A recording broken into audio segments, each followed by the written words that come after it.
All right, so my story takes place in the town of Berry on the New South Wales south coast. And the community spent about 6 years designing and planning and building this fantastic new playground that all of the local kids loved and the tourist kids loved as well. But shortly after it opened, the Nanny state stepped in and they closed down the slide. Ooh, yeah. I'd like to spend the next 4 minutes and 37 seconds convincing you that the Nanny state was right. Yeah, bear with me.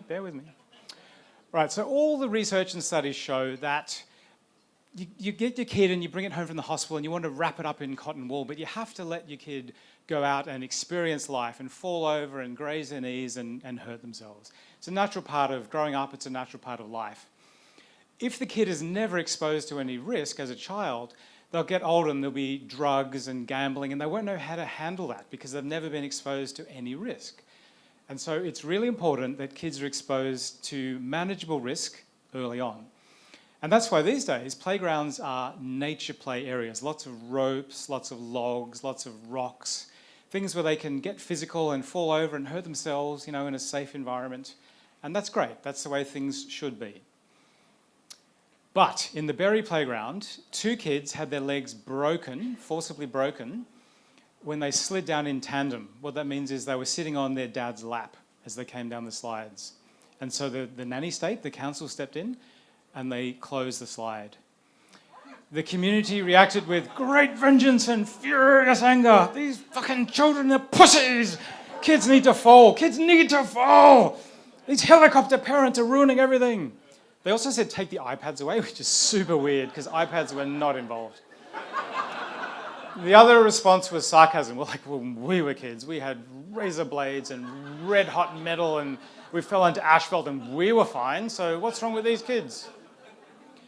The message they're both saying is kids are too soft these days. Do you know the funny thing about kids are too soft these days? It was true when your great-grandmother was a little girl in the 1920s. When your grandfather was a little boy in the 1940s. Kids have always been too soft. Maybe kids are supposed to be soft. We also say, how dare these kids complain about these playgrounds? But it wasn't the kids that asked for these playgrounds. It was people of my generation who said the stuff we had as kids was too dangerous. Let's change it. So don't blame the kids. It was us who did it to them. Now, this is what playgrounds looked like when I was a kid. 2 major differences to today. First of all, there was no way in hell your dad was up on the playground with you. And secondly, you could assess the danger by looking. You could see what was dangerous. Now look at modern playgrounds. Your dad's up there with you. You're sitting on your dad's lap and you can't assess the danger until it's too late. You get on the slide at the top, you come down the bottom and your kid's got broken legs. There's no chance to do anything about it. Well, people say, well, everyone knows not to do that. I didn't. Anyone else been down the slide with their kids? Until I researched this talk, I had no idea it was common knowledge that you're not supposed to do this. So not everyone knows not to do that. Well, then we'll do some victim blaming. Why didn't they read the signs? Can you imagine going to the playground with a 3-year-old saying, sorry, honey, hang on. See this tiny little sign over here, which is nowhere near the slide. I'm just going to go and read that before we get the slide. It's not realistic. Now, I would argue that if you need to put a sign on your product to tell you how to use it, it's a flawed design.